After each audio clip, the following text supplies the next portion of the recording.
alive! It's alive! It's alive! It's alive!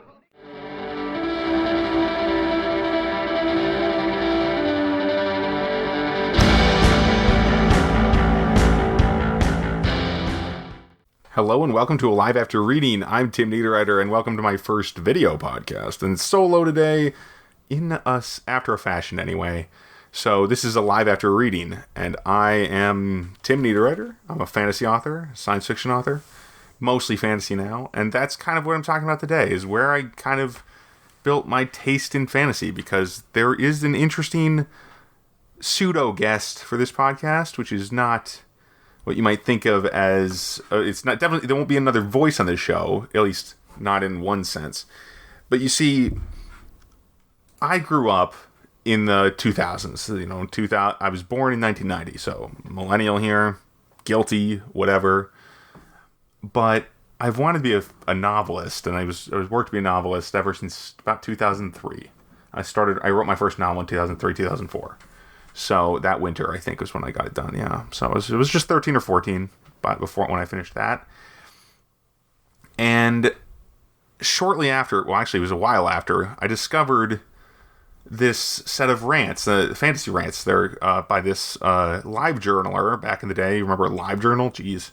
There's been a lot of blogs come and go. And this is one of the most epic ones, most amazing blogs ever created, if you ask me.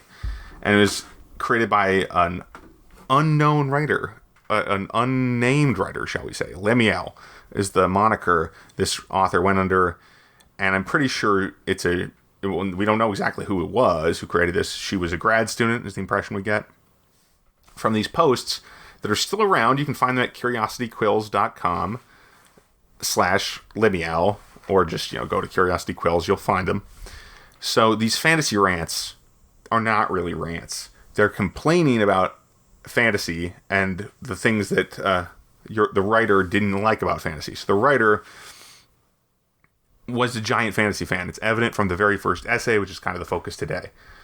Because these essays are hugely foundational for me. I feel like they made a giant impact. And even though the author of these blog posts is still unknown and practically disappeared in around 2010, or at least the early 2010s. I forget the exact time, because by the time I went to college, I wasn't paying as much attention to Limyaael, but I'm still a huge fan, and I'm glad that Curiosity Quills has built up has saved these rants for posterity, and I'm thinking I'm gonna have to download these just to make sure I don't lose them ever, because they are like almost a writerly Bible for fantasy writers, at least for me.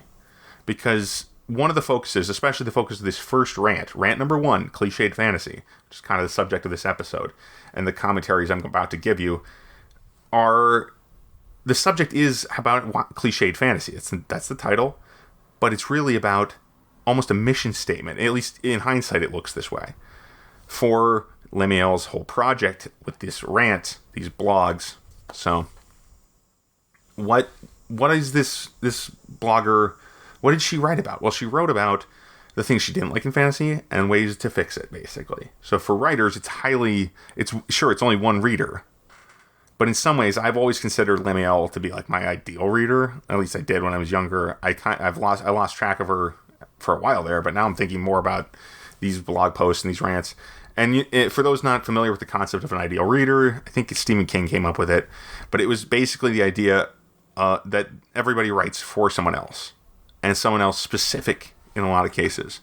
So when I'm talking about an ideal reader, I mean somebody who this is the person, it's the most of their alley. You're writing for exactly this person, and if other people like it, that's great, but mostly you're writing for a specific idea, an idea of a person. It can be fictional, and in this case it basically is, because I don't know anything about Limyaael beyond these rants. So anyway, Limyaael had a major dislike, very evident in these rants, for cliches in fantasy and for problems with fantasy that arose from fantasy being too grandiose and not, I guess one would say, not good enough, not focused on the stuff that makes a story fun, enjoyable, or that makes a story realistic and relatable. So, yeah. So this first one, you get a lot of that in here. She talks a bit about... I'm not going to reiterate the entire fantasy rant. That's not the job of this episode. And you can go read it. Their link will be in the show notes. So I do encourage everyone to check all these out because I think they are some of the best content ever created by the early blogs of history. You know, I think they're classic for fantasy writers.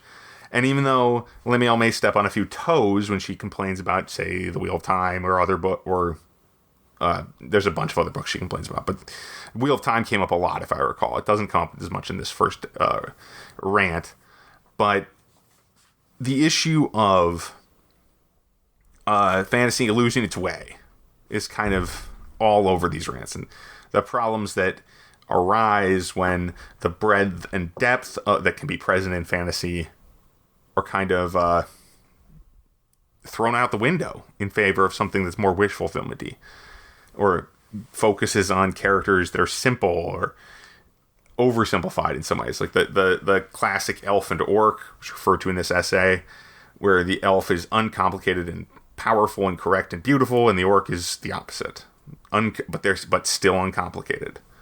Because simplicity, black and white morality, these things are weaknesses. At least I still think of them as weaknesses in a book. You know, if you have some books, it's fine. Some books you get away with it. Some stories of any kind, you can get away with it. You know, superheroes come to mind, and you know, obviously, I'd be lying if I was saying they weren't very successful these days. You know, superhero media.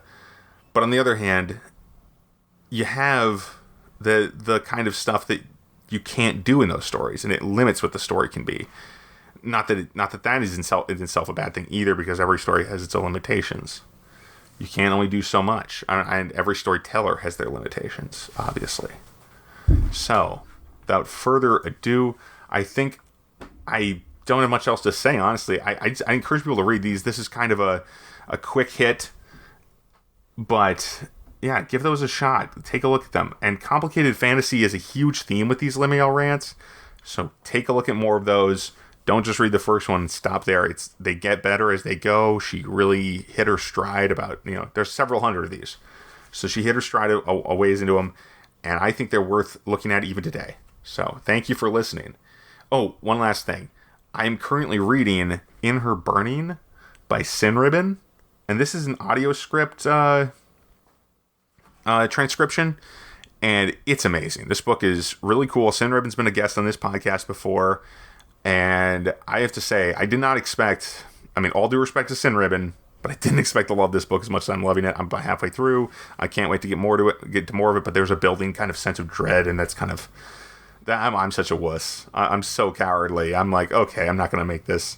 I can't make it to the end of this book, but no, I will make it to the end of this book. It's only 120 pages long. It's a very good story, and it focuses on what people can see when, let me put it this way. It focuses on people who have had their perspective of reality shifted by having their eyes changed, and they see things that other people can't, and they experience many oddities, let's say, that are it's metaphysical fantasy that seems really, really cool, and it is really cool so far. So definitely check out In Her Burning by Sin Ribbon. As for me and this podcast, you can find more of us at mentalcellularpublications.com. You can read my books on amazon.com. You can find Demon Scroll, which is the first Demon Hunter book, and soon there will be Shadow Prince. That's coming out early September, and definitely this time, definitely early September. September 8th or 9th, the book should be out, so check those out, and thanks for listening. Also, don't forget 10 Liars. 10 Liars is out. I'm working on the sequel to that as we speak. So, 10 Liars is a epic gun fantasy. Lots of, if you like anime type stuff with, women with guns, this is the book for you. Definitely check this novel out. It's epic fantasy, but it uses gun magic, and there's tons of badass heroines. So, thanks for listening, everybody. Talk to you soon.